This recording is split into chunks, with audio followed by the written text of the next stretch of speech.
Hi, welcome to Tales from the Sky Lounge. It's a podcast about business, consulting, and venture investing. We get out there in the world and we talk to people who are making it happen in the tech industry, and we get their stories. So today in the Sky Lounge, David Morczinek. Hi, David.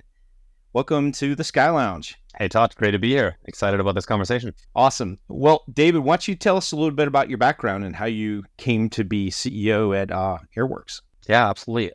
So today I'm obviously CEO of Airworks, which is a geospatial AI company.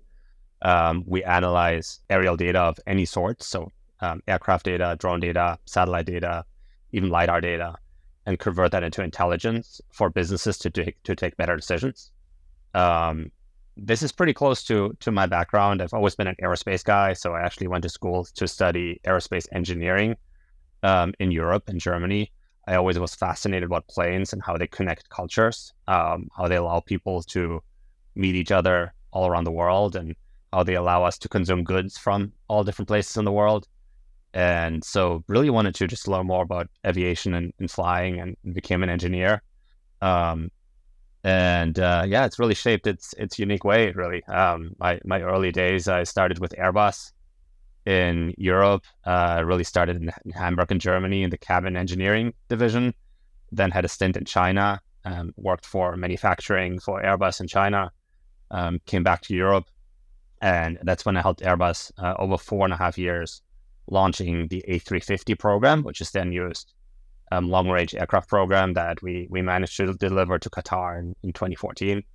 Had a stint in Spain and at Airbus as well in contracting, and then decided to actually get a business degree, because I figured that I'm doing so much business, it might as well be useful to learn a little bit about what we're doing and be more effective in my future career. And so in 2016, I decided to get my MBA from MIT, graduated 2018, and that's really when we really started to work on Airworks and spin that out of the school. Wow, what a great path. Yeah, I mean, you really love flying and aviation, and I've seen you light up. When we talk about airplanes, that's really fun.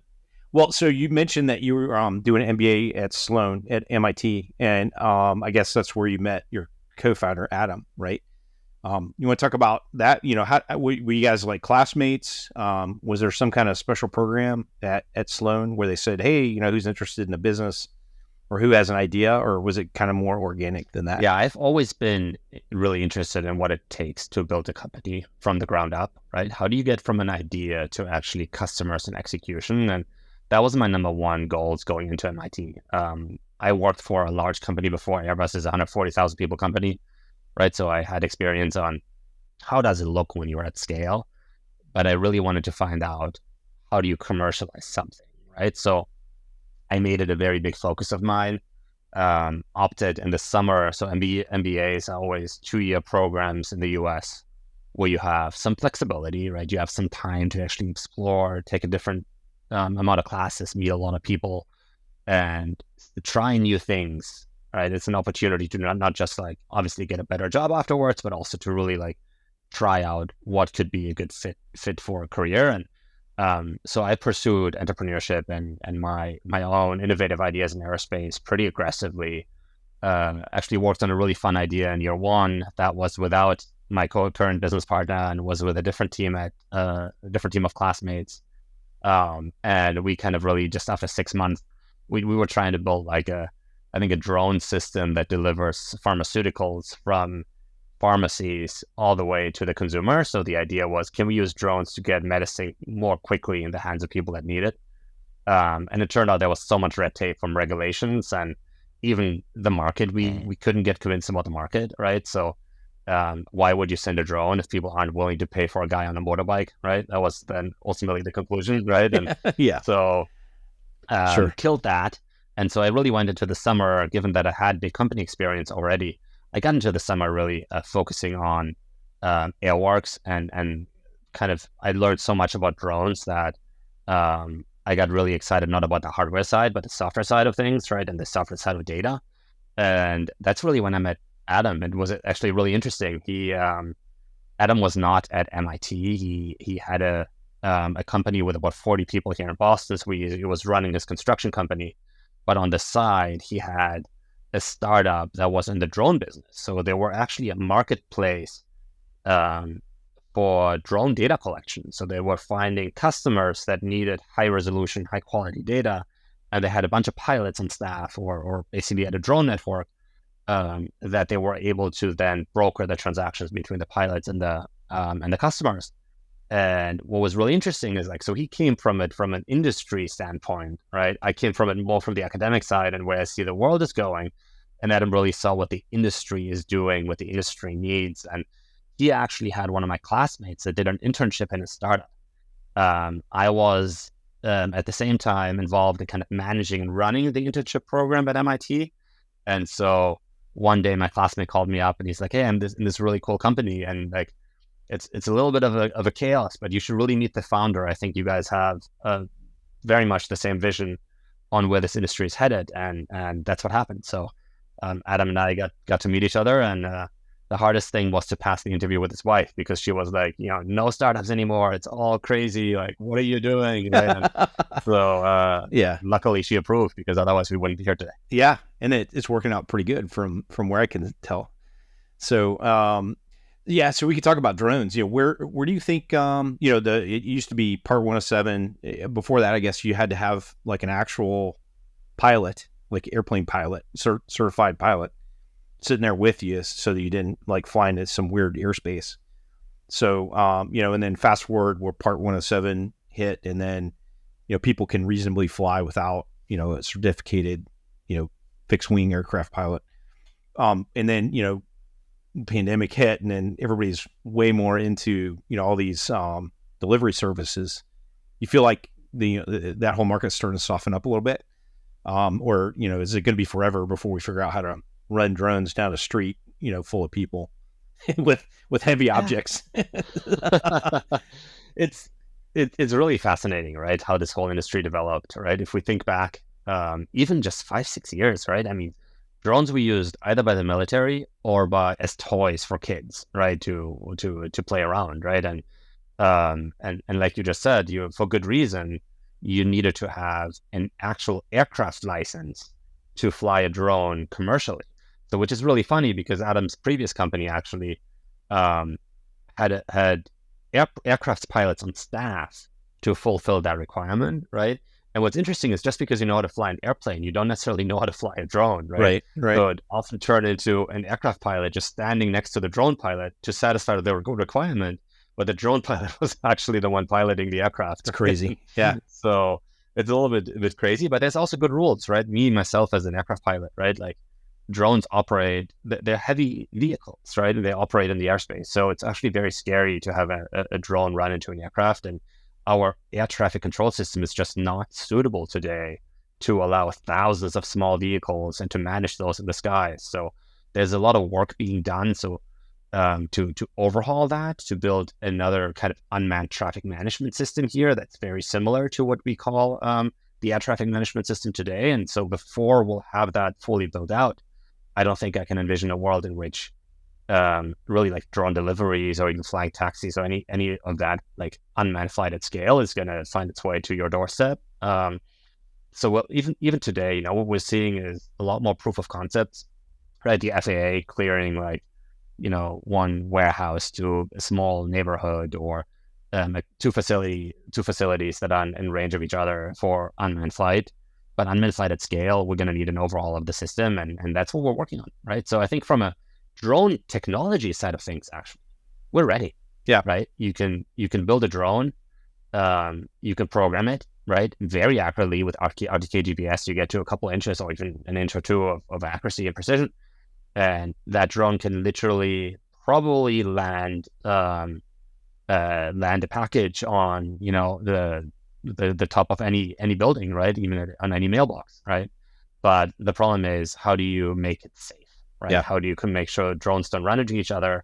How do you make sure drones don't run into aircraft? That's really the big challenge. You think it's gonna be some kind of derivative of ADS-B type technology? Yeah, probably. I think it's going somewhere in ADS-B, so making sure that actually we know where the drones are, right, and we can identify them. And then I've always been a believer of like you rent a piece of airspace for a specific amount of time, right? And then it's just other autonomous systems know that they can't fly into that airspace, right? And Okay. you can, if you think about the world as a railroad in the sky, right? With a particular width, length, and circumference, right? And if you can, rent that for like multiple trains are using the same track, right? But only one train goes on the track at once. It's kind of the same thing in the sky, just in the 3 dimensions. Yeah, and we do that with airplanes today, right? With the instrument system, where you kind of like have a block that nobody else can be in. That makes a lot of sense. Yeah, just the spacing has to come down, right? Obviously, like in airplanes, you space them 500 feet or 1,000 feet at least from each other, right? Like drones, we're gonna have to be much closer than that. Wow. And then, so maybe after you're done with AirWorks, the regulations will catch up and you can go pursue that other pharmaceutical drone delivery. Look, it's definitely coming, right? I mean, there's so much money being invested in autonomous flight and regulations, right? And I think there's a need for bringing the cost of transport down and making transport easy, especially with congested roads, right? So it's interesting. Can we move some of that transport to the sky and then just make it easier for people to get around? And it's fascinating, right? I mean, some people also are very scared of that idea. Yeah. But I think doing that safely is going to be, look, it's not going to be just the next couple of years. It's going to be a question of the next 30 to 50 years, right? How do we integrate that? Sure. So going back to Sloan and MIT, you and Adam met and you said, hey, this seems like a good idea. You convinced his wife. You got into business somehow. I assume a few beers and a few cocktail napkins with sketches were in that mix somewhere. So at what point did you bring it back to MIT and the B school and say, hey, I've got a thing and I want to formalize it? Or was it kind of more adjacent to the business school? Or how integrated? How much did you go to school on AirWorks as a formal B school applicant?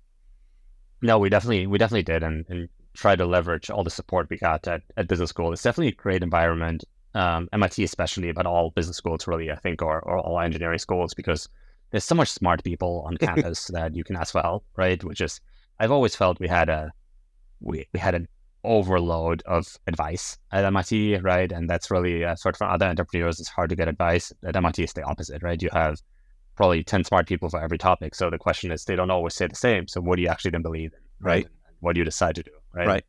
So, I mean, the Martin Trust Center for Entrepreneurship was extremely supportive and helpful, right? They're running a bunch of programs and classes that really go all the way from zero to scale, right? And a really good book is called The 24 Steps of Entrepreneurship by Bill Olet, who's the professor of entrepreneurship at MIT. And it's really about, me as an engineer, I'm trained to build cool tech and then try to find a customer, right? And it was really good. Like MIT was really eye-opening to me, even Bill's teaching of like, you flip that, right? So you find a problem and people that really have pain, right? And then you try to see, is there something you can sell them and what they buy and what are kind of the business economics around that? And then once you've kind of figured all that out, so almost like you don't even build a product, you try to sell them something that you kind of somewhat piece together, right? And then once you've figured out there's a market and people are willing to buy, then at some point it's the last step. I think building the product is like step 23 out of 24, right? So yeah, make sure there's a market, make sure people care. Yeah, and that turned everything I've learned in engineering school completely upside down, right? And so I think that was really needed. And without those teachings, I think we wouldn't be here either where we're at today. And then also even from a funding perspective, look, like it's very hard for people that are early in their careers just put up a lot of money to even run some proof of concepts, to travel for trying things out, right? And MIT especially has a lot of programs that kind of finance those early trials and early customer exploration and even product development, right? And so that has been extremely helpful. And if I remember right, you guys had you went all in on computer vision, AI early, right? And then it kind of was a little harder than you thought it was going to be, or wasn't quite right? And then you're smart enough to say, okay, let's pivot a little bit and then find something that we can sell to somebody, right? And then you kind of went a little bit more into services, went on the survey, right? You found something that was meaningful that could be augmented.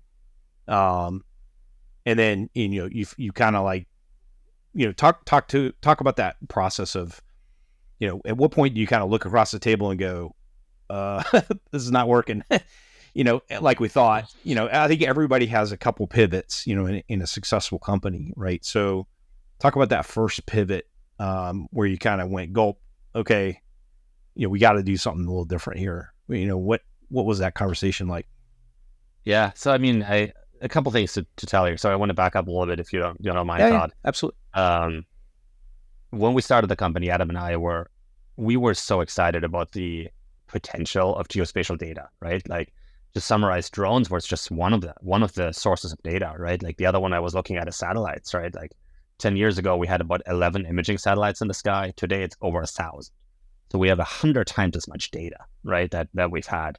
We also, obviously, we talked about drones, right? But LiDAR is the other one, right? Because of all the development on autonomous driving, the cost of LiDAR, which has dropped so dramatically, right? That the units are now affordable, and we get more and more LiDAR data, which is very accurate, colorized data, like spatial data at pretty low cost. And then even aircraft. Look, when we first started AirWorks, drones were so exciting because the alternative was satellite data, which was expensive and at a very low resolution, or getting an aircraft out, which costs a lot of money and took forever, right? You had to task it, and then you would, like, 6 months later, you would get the data, right? And so we're like, what do you mean I can go to Best Buy, I can spend $2,000 and I can get data that's 5 times better than aircraft, right? Like, that's exciting, right? Yeah. But what's also been exciting, even on aircraft, the companies haven't slept, right? So they are now pre-collecting a lot of the data and putting it on platforms. So now you can actually, if you want to know how your house looked like at high resolution or your city looked like last month, right? Like, you could probably buy a data set at very low cost that's available, that has been collected already, right? So that is a big game changer, and really has been very valuable. So we understood that influx in data, in summary, right? And wanted to build something that makes that data useful. The problem we saw right away is, like, great, we have all this technology, all this hardware, all this equipment, right, to collect all this data, and everyone is so excited about it. But then we actually looked at the customers, right? We turned around and said, okay, great, I have a drone, I have an aircraft, I have a satellite, right? Like, I have data now, I have a picture of the city, and what now, right? Like, what do you do with it, right? And it's turned out, like, almost every analytics you were going to pursue required a human to manually analyze that data now, right? So to really draw lines and lines, right? To identify all the assets, buildings, roads, sidewalks, utilities, vegetation, everything, you name it, right? And so we're like, okay, great, you can scale and build a lot of hardware. Well, you cannot all of a sudden hire 1,000 times the humans to analyze that data, hire and train them, right? And so we thought some technology needs to exist. And we really only came on AI after learning more about the problem, and then also being introduced to that technology by a few smart people at MIT, about what's possible today with computer vision, right? And we tried to build an early prototype during year one at MIT, right? And really understand, is it even possible? I mean, people have been talking about automating mapping for the last 40 years. So a lot of the questions we've got is like, why now?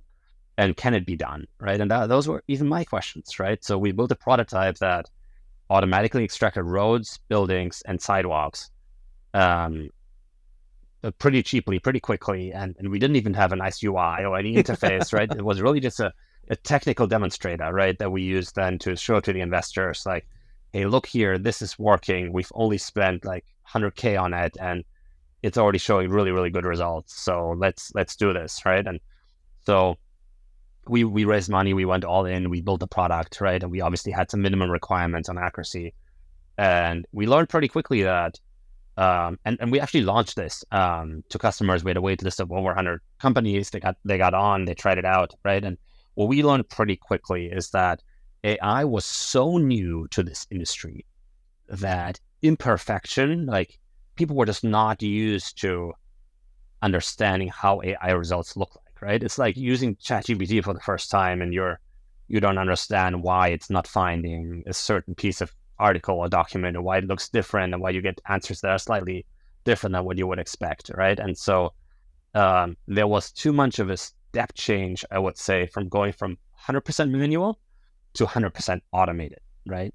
And we realized that pretty quickly. It really like took us a year to build. Then like 3 months after launch, we had a conclusion of like, great, people are using it. We have a lot of interest, but there's a difficulty going from AI for our customers and interpreting the results and using it in their own business processes, right? So we decided that at that point, we can capture a lot more value if we help the industry get there. So we basically layer on top, just services as a more quality control aspect, right? So humans that quality control the data and make sure it looks more similar to what our customers were used to. And that kind of helped two things. So that helped first our clients understand how to use AI, right? And they were started to be much more happy, and we actually could charge more if we delivered a more complete product. But secondly, it also allowed like in using geospatial AI and understanding the world. Getting good AI is actually really, really hard. Yeah. And it's not, and people always look at AI at this like magic box, right? Which is true. If you're in the white room and you're trying to identify the black chairs, right? Great. Like AI is going to do phenomenally well, right? But the world is not like that. The world looks different. Hydrants on the East Coast are red, on the West Coast they're yellow, right? Like the curbs are built differently, roads are built differently. There's vegetation, sometimes it's desert, sometimes it's differently, right? You have different sources of data and resolutions and shading and lighting, right? There's so much challenges. And I think every AI company, if you're in automotive driving or autonomous driving, or if you're in geospatial AI, you feel just the sheer amount of variables is very complex, right? Sure. So this allowed us to build out step by step, just more, more proficiency in our AI, right? As we kind of start getting insights from customers of what they really want and what the main data sources are. Yeah. Right?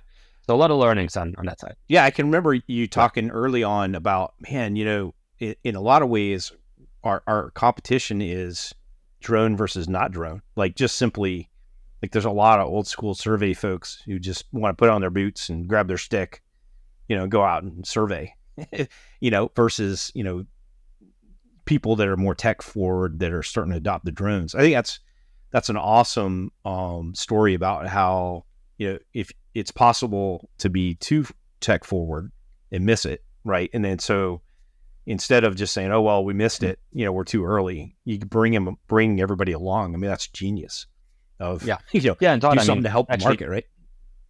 Yeah. And on that, actually, my biggest learning personally is like, what are the incentives for people, right? And for your direct customers, right? Well, like we may think it's a great idea to collect aerial data, autonomously analyze the world, right? And spit out a lot of products and sell those, right? But like, who is then consuming those products, and are those people having a benefit from what you're doing, right?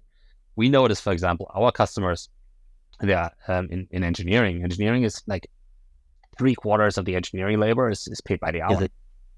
So if you help someone make their processes more efficient, that is paid by the hour, that's not always a good thing, right? Like that means you can bill, you're using less hours, means you can bill less hours, right? And it's eventually going to happen, but like there needs to be a real desire besides just reducing the amount of hours spent, right?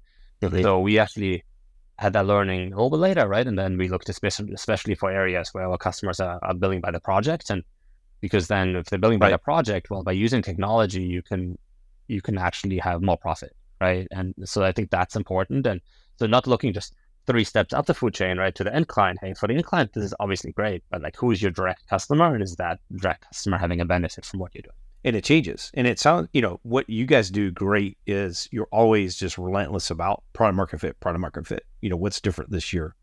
How can we get better? So let's talk about like what's next, right? So I love hearing you talk about, the way you think about AI, right? Generative AI is going to generate a lot of stuff, but you're already in that world where you have actual hard data from all these, drones and planes and satellites and other stuff that they're going by, just generating reams and reams and reams of data.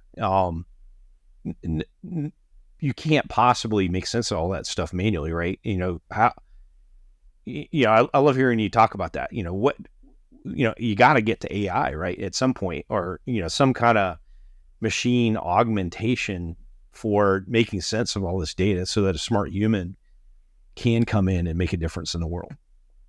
Yeah. How do you think about the next kind of phase of all this stuff?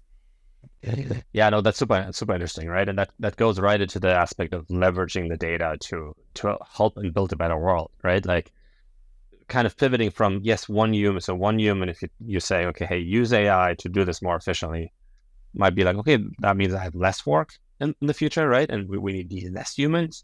Well, the opposite is actually the case, right? Because we have so many problems we need to solve. Like the biggest ones are probably we need to think about is construction is a big one, right? Like the time construction takes has actually gone up in the last decades, right? So we would need 4 or 5 times the amount of time it took to build the Empire State Center in New York right now if we were to build it today, right? Just because of all the new processes and constraints and complications we have now in today's world, right? So we're building on top of already congested cities, and at the same time, there's a lot more constraints on the environment, right? Of storms, thunderstorms, floods, right? Like the amount of natural disasters has gone up, and these are hard numbers, right? Like by 3 or 4 times in the last 30 years, right? So we have a congested world. We need to build a lot more. We need to maintain existing infrastructure, and we need to deal with natural disasters, right? So how do we do that? The only way to do that is really by using technology that allows us to understand these constraints in the world much, much quicker, right? So it's kind of nice that we have so much data available, but like none of that data can be used. Like we're literally flying aircrafts and satellites around the world every single second, right? And we're producing so much data, but no one is looking at it. That means we have events like, weather events we're missing. That means we're building things not the optimal way. That means we're losing a lot of the potential we have to actually leverage data to take better decisions. And that's where AI comes in, right? So I'm a fundamental believer, for example, like if you ask government to spend all this money to manually analyze and digitize their cities every 3 months, like A, it can't be done, right? It takes much longer. B, it's way too expensive. But now if we have an AI that analyzes a city every 3 months and gives the government automated reports and analysis of what's happening, well, they would love that, right? And I think that's the world we're going to be in which AI is just able to crawl through all that data much, much quicker, extract certain very important aspects, and then humans can leverage to make better decisions. A good example is our stormwater products, for example, right? Like we're selling a fully autonomous stormwater analysis product to governments at the moment. So that means basically extracting all the hard surfaces. That's really important for water runoff, right? So let's imagine you building a parking lot in a mall. While we might see it as a parking lot in a mall, what it actually is, it's like a huge system that it's concrete, so water doesn't go anywhere. So then you need sewer systems to transport the water somewhere else. But that's why we're having all the floods, right? Because there's so much concrete and the waters can't go in the earth, right? So now we can measure that, and we can understand what the impact of rainfall in a certain area is and what the limits are, where we can actually simulate where water is going, right? And so it's almost impossible to do this analysis with humans, right? And now we can use an AI that looks at an entire state and maybe highlight, hey, where are the risk zones, right? Where are the risk areas? And also update that every month, every year, right? And then allow humans to almost just look at a dashboard, right? And be like, hey, flag up, we need to make a decision differently, or even like charge for externalities, right? Like the people that contribute to stormwater have to somewhat be responsible for the consequences as well, right? And so that's something we're learning. So using AI to just understand our world better I'm really passionate about that, and how does it influence how we build and live in the future? It's definitely, force multiplier. And I love the way you think about it. It's not, taking jobs from people. It's making already smart people way more effective. And man, we got a lot of stuff to do. We gotta force multiply some of these people, or else we're not going to build houses enough for everybody to live in. And, we're going to have a big problem, right? What example is like, right? It's like if governments aren't buying manual analysis, well, you can have all the manual people that want to do this work. No one is going to buy it, right? But if you reduce the cost, the unit price, and all of a sudden it makes business sense, well, then you're going to have a lot of people that are selling automated products to governments and administering those. So you're actually creating jobs because you're creating a new product that makes business sense, right? And Love it. the same happened, I think a lot of people know from the when ATMs were implemented. Everyone was like, oh, we're going to have a lot less banks. Well, the opposite was the case. We had a lot more banks. Right. So, Just easier and you can do more. it's just easier. Yeah. Exactly. So the product gets better. It means more people are going to want it. It means more people are going to find jobs. And this. Man, I love how you figure stuff out as you go. Overnight success, it just took a few years, right? Yep, that's right. So do you want to talk about like your investment, backer kind of journey? So you start off and it's like, hey, Adam, how much money you got in your wallet? And then you combine forces, and then how did you get that first investor, and then kind of talk about, you've been very gifted, at being able to navigate some of these ups and downs. And you've definitely seen a few business cycle challenges, through the Airworks journey, and then you've come out and raised a couple different rounds at ever more sophisticated money. Can you talk us through kind of what that looked like for you? Yeah, absolutely. So I want to premise this, and like I'm a firm believer of the best business is the one that hires 2 or 3 people and turn that into a $50 billion company, right? That's the best business. So the more cash efficient you can run, obviously the more successful, right? That being said, AI is expensive, right? AI is very, very complex. AI is very expensive. You need a lot of data. You need a lot of processing power. And the problem we're solving cannot be solved without AI, right? So AI is at the core of what we're doing. So I knew right away we needed to build a venture-backed company. If we wanted to build this, we needed to find investors that are kind of supporting our vision as the industry matures and we build products that are more and more automated. And so we took it step by step, right? So going out of MIT, even for myself, we got some customers. We had about 100K in revenue graduating from MIT, and we had a tech demonstrator that showed it worked. Those were the things, even for me, hey, am I going to spend the next 5 to 10 years working on this, right? I need to have some assurances, right? And those 2 things was it for me? Like, are people buying this and it's doable, right? And we literally used the same approach to talk to investors, right? The first checks, well, so we get some initial funding from MIT, which was extremely helpful through various programs, but then pretty quickly got investment from friends and family, right? And so raised about 250K at the time. Mm-hmm. We had an employee actually before we graduated, and then started paying salaries. And it's always an interesting period. How do you transition from whatever your current job is, right? Either you already come with a lot of money, or you don't have kids, or you don't need a lot of money, right? And you can kind of afford to figure things out. We had to kind of gradually transfer, right, and make sure we can support our families. And so started to raise a friends and family round, and then we luckily were part of this program at MIT called Delta V, which consisted of demo days in Boston, in New York, and in San Francisco. And we really had the chance of presenting AirWorks and our vision to investors all around the country. And got really ran the first fundraising cycle for our seed round back in 2018. Wow. Secured a seed investor. It ended up interesting, even though we were in New York, San Francisco, and Boston.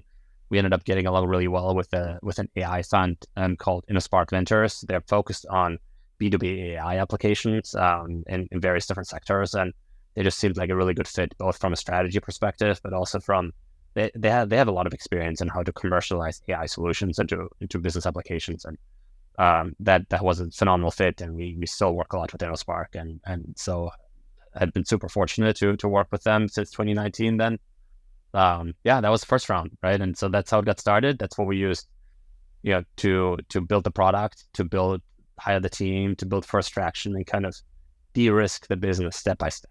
2019 was an interesting year for a lot of reasons.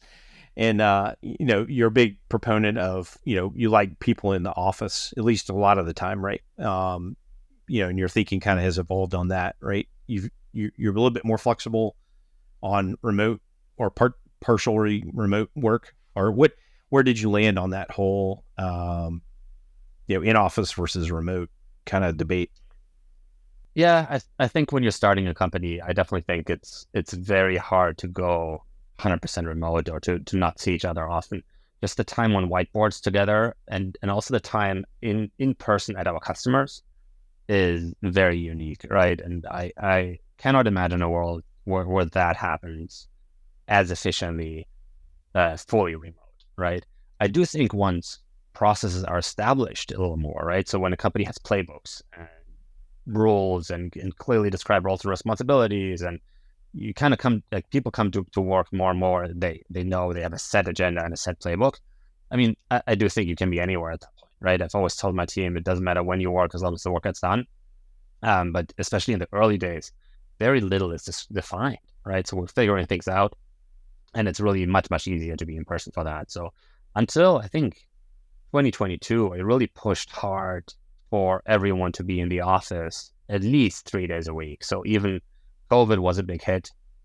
Both the market got crazy, obviously, right? The whole fundraising environment changed a lot. Our industry took a hit after COVID. So it was an interesting period, but however, we brought people back in 2021.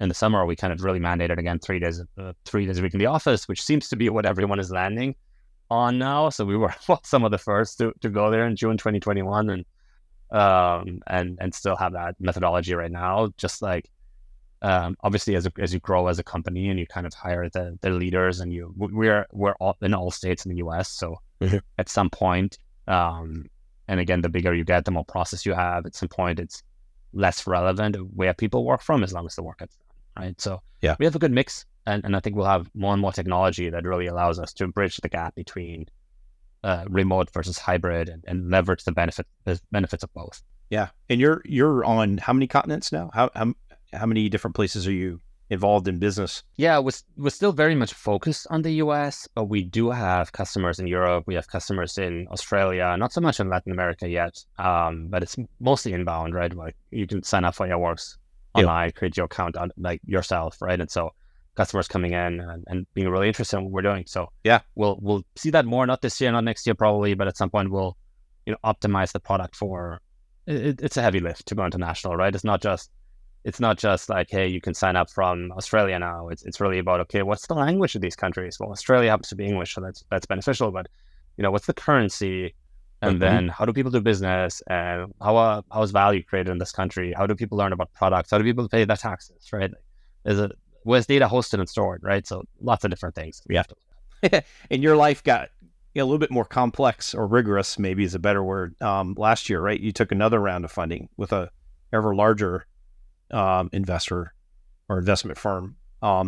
So what's kind of changed in your life business wise in terms of rigor and structures and formality? How's that changed? Yeah, we partnered up with a firm called Providence Strategic Growth in September last year, and we're really excited about their value proposition. They're a private equity firm that goes a little bit earlier in the growth stage of companies, and just has a lot to add, right? So it's obviously a bigger organization with a bigger checkbook, but also they just have a lot of experience and a lot of talented people that can actually help and contribute to build scalable growth, right? So early days, right, the founders can handle most of the exploration. Now it's really about how do we actually build processes that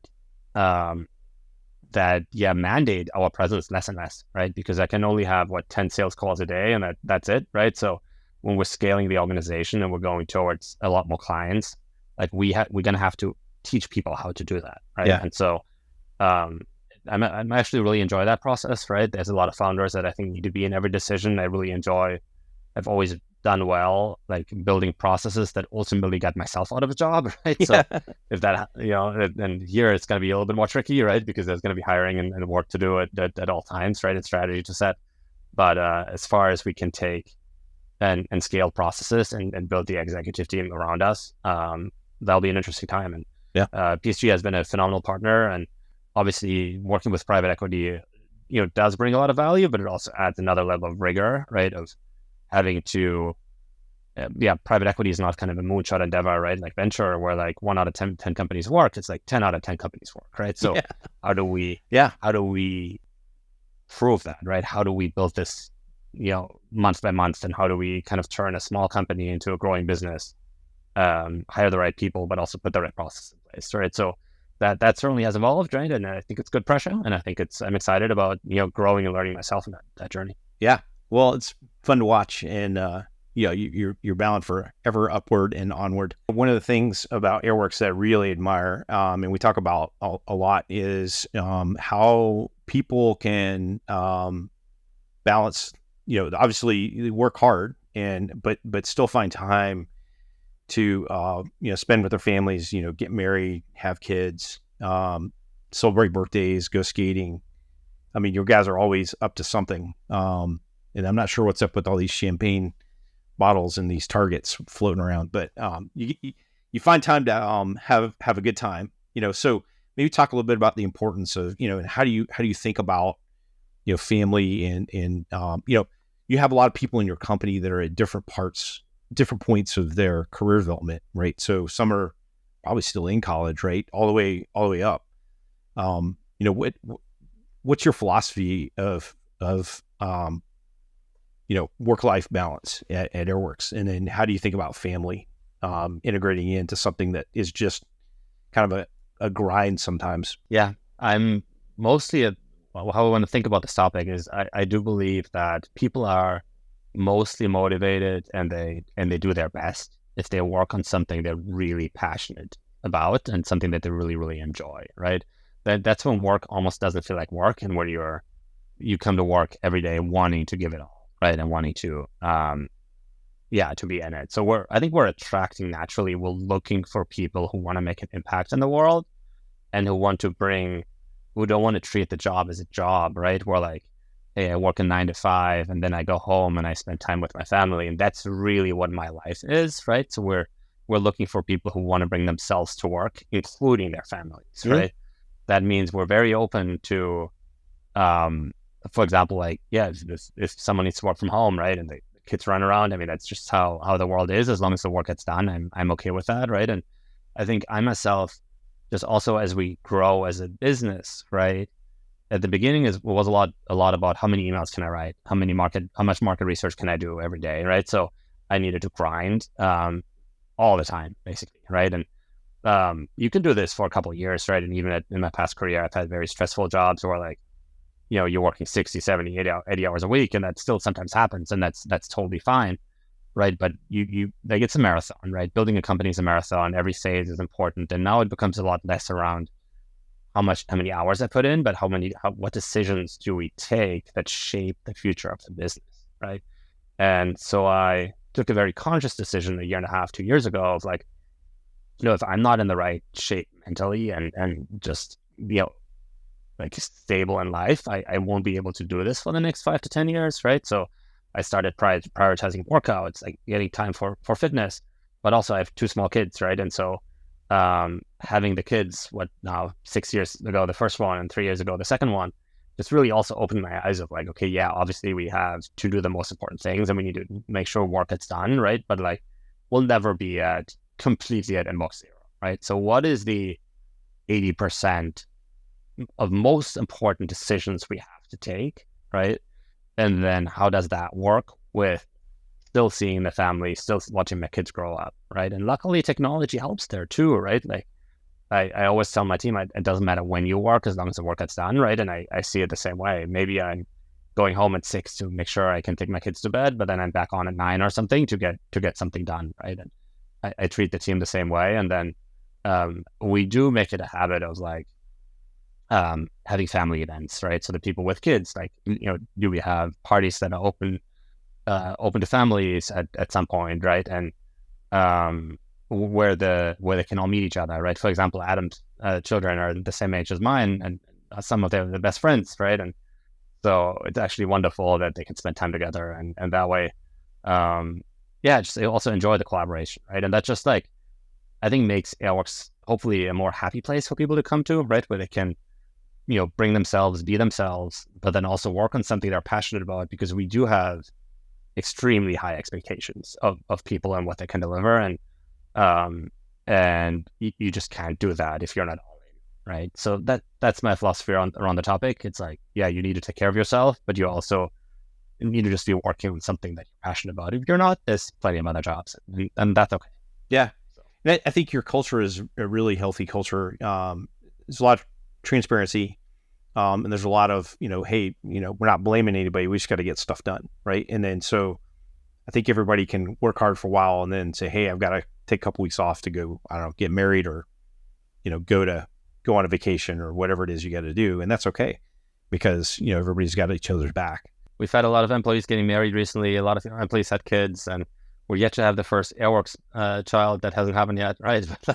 Never say never, but it's been exciting. I've personally been on a wedding in India. I've been on a wedding in Panama recently, right? So oh, wow. Just seeing some of those cultural differences, because it's really, we cherish this and we try to support it here, right? It's not always easy, but it's just great to have all these different personalities that contribute and that are all really passionate about the same thing.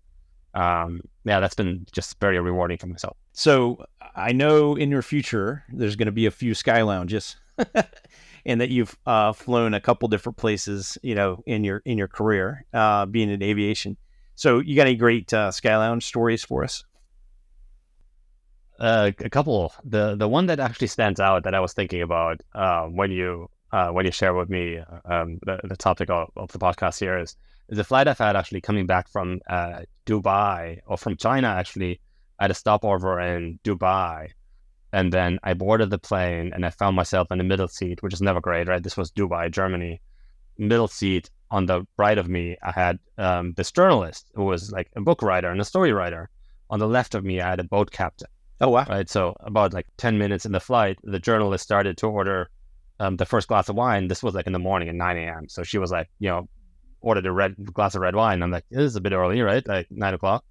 Like half an hour later, she was on her second, and I'm like, okay, a second, I'll do one. Let's go. Let's get this going. So I think until the end of the flight, we probably had 10, 15 glasses of wine, and this was Emirates, great service. And it ended up being this conversation between the journalist who then wanted to join the crew of the ship captain, right? Who was like driving huge, massive vessels across the world, right? And had literally, issues with women on the ships, right? Oh, wow. And there was this big debate next to me of like, how does the journalist now get into this boat, right?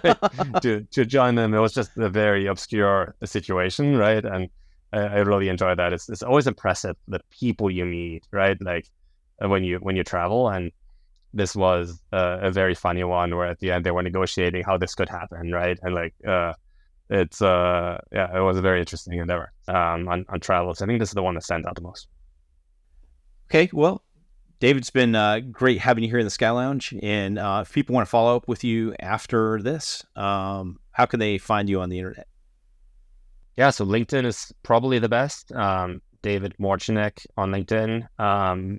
Please add me. I'm the CEO of Airworks. You can also go to our website, airworks.io. We have a bunch of forums and contact forms and email addresses and phone numbers. And so, feel free to reach out. I'd be happy to connect and keep digging in any of those stories. Well, thanks, David. Bye for now. Thanks, Todd. It's been a pleasure.